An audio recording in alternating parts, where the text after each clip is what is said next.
Dunianya mesti kaya, dunianya mesti berkuasa. Bagaimana akhiratnya mau tenang kalau dunianya morat marit? Nabi itu menikah dengan Khadijah, umurnya 25 tahun, maharnya. Kau tinggalkan ahli warismu dalam keadaan mampu, mapan secara ekonomi, khairun, lebih baik min antada'ahum alatan, daripada kau tinggalkan mereka miskin, susah melarat. Umat Islam diajarkan ibadahnya itu dengan harta. Mana contoh ibadah dengan harta?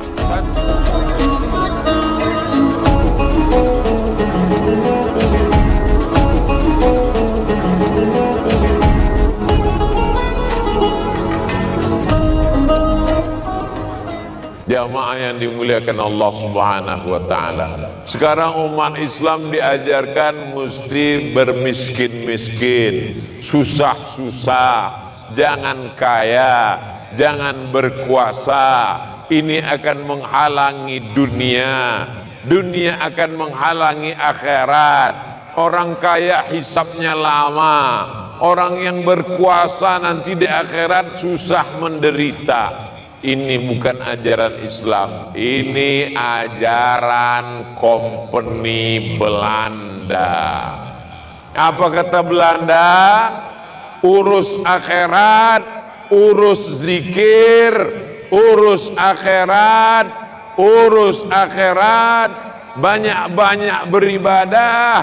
Tanah kamu kami tanami karet, tanah kamu kami kelola, dunia tinggalkan. Akhirnya sampai sekarang ajaran itu ada di kepala umat Islam. Padahal dalam doa kita diajarkan Rabbana atina fid dunya, dunianya mesti baik, dunianya mesti kaya, dunianya mesti berkuasa. Bagaimana akhiratnya mau tenang kalau dunianya morat marit? Memang betul kita disuruh bertasbih, begitu mencium hajar aswad, subhanallah walhamdulillah wa la ilaha illallah wallahu akbar, sampai ke rukun yamani. Doanya berubah dari rukun yamani ke hajar aswad. Rabbana atina fid dunya hasanah wa fil akhirati hasanah wa qina azabannar.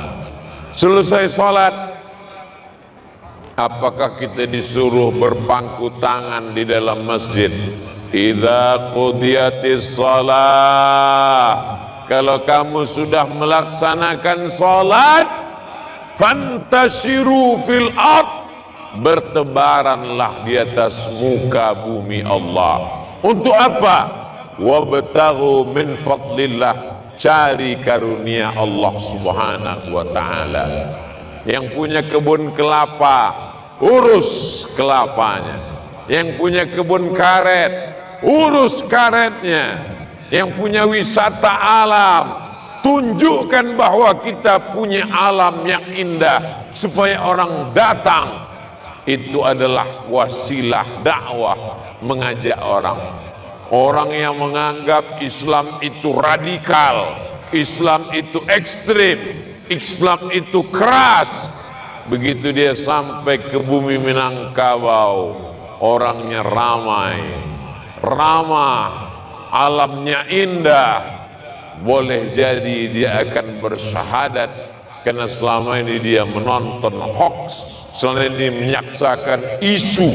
Begitu dia datang, rupanya Masya Allah, Tabarakallah, dia disapa, dia dilayani, dia diberikan sambutan, maka boleh jadi hatinya lembut. Ayyadiyallahu bika rajulan wahidan, satu orang dapat hidayah karenamu, khairum min humurin na'am, lebih baik daripada engkau memiliki seekor unta yang merah. Nabi Muhammad selalu digambarkan orangnya miskin, jubahnya koyak-koyak, tidak meninggalkan harta warisan. Kalau dia baca sejarah Nabi Muhammad sallallahu alaihi wasallam, Nabi itu menikah dengan Khadijah umurnya 25 tahun, maharnya isruna bakarah, 20 ekor onta. Kalau onta paling murah harganya 1 ekor 50 juta, 10 ekornya 500 juta, 20 ekornya berarti 1 miliar. Mahar Nabi Muhammad nikah dengan Khadijah 1 miliar.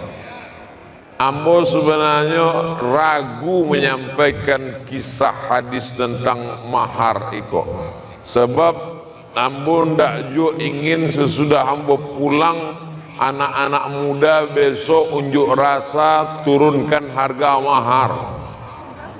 Kedatangan Abdul Somad ke si Jinjuang merusak harga mahar. Tapi tolong pahami bahwa judul ceramah awak kan tentang Islam mengajarkan kaya mampu secara ekonomi. Baca apa nama kitab referensinya? Ar-Rahiq Al-Makhtum. Siapa nama penulisnya? Syekh Sofiur Rahman Al-Mubarakfuri. Orang mana? Orang India. Apa kehebatannya? Juara menulis sejarah Nabi, lomba internasional, pesertanya 150 orang.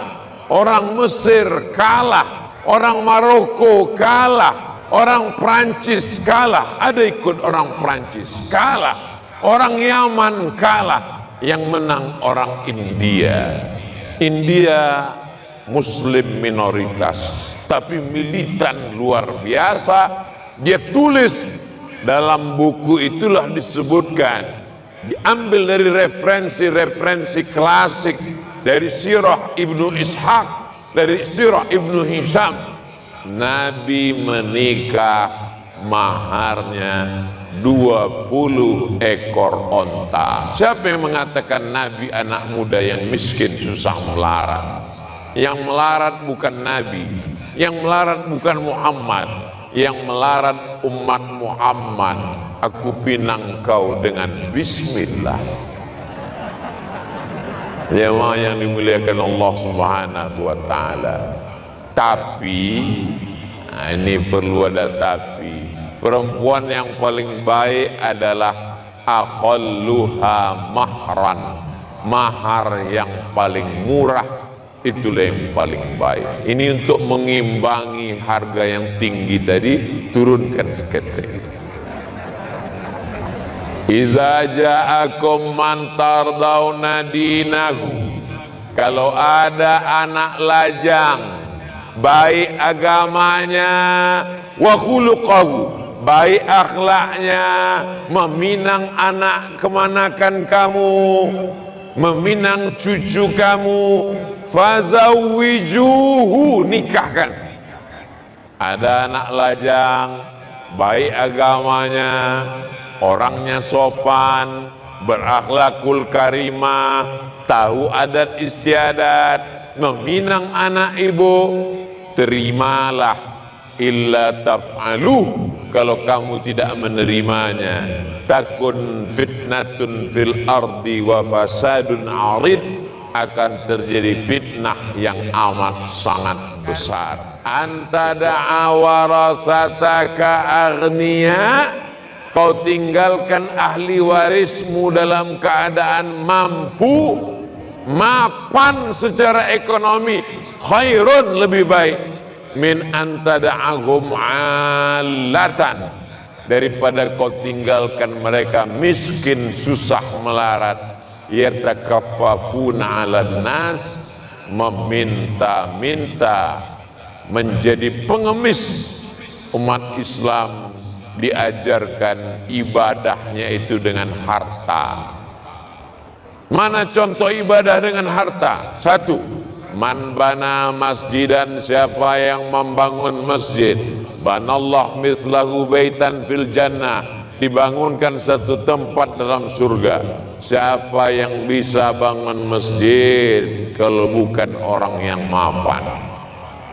Dua, siapa orang yang paling dekat dengan Nabi Muhammad SAW? Ana wa kafilul yatim, aku dan orang yang menyantuni anak yatim, kahataini fil jannah, macam ini di surga. Siapa yang bisa menyekolahkan anak yatim gratis? Siapa yang bisa memasukkan anak yatim ke perguruan tinggi kalau bukan orang yang mapan secara ekonomi? Yang ketiga, idza matal insan, kalau manusia mati, in qata'a amaluhu, amalnya putus, tapi ada yang tetap mengalir. Apa dia? Shadaqatun jariyah. Siapa yang bisa bersedekah jariyah kalau bukan orang yang kaya, orang yang punya harta, orang yang dititipkan Allah amanah, sehingga dengan itu dia menjadi penolong agama Allah. Yang keempat, orang yang sayang kepada ibunya, amaknya lama meninggal dunia, lalu kemudian bagaimana dia berbakti? Namanya Sa'ad. Ya Rasulullah, ummi matat, ibu saya meninggal, apa atasaddaqu anha, apakah saya bisa bersedekah? Kata Nabi, bersedekahlah. Ayu sadaqatu afdal, apa sedekah yang paling afdal? Saqiyul ma, memberikan air minum. Maka digalikanlah sumur. Siapa yang sanggup berwakaf sumur bor, membuat sumur bor ratusan meter ke bawah, kalau bukan orang yang mampu secara ekonomi? 5, orang-orang yang bisa selamat dari pendusta agama adalah orang yang kaya. Ara'aital ladzi yukadzibu biddin, tahukah kamu siapa itu pendusta agama? Fadzalikal ladzi yad'ul,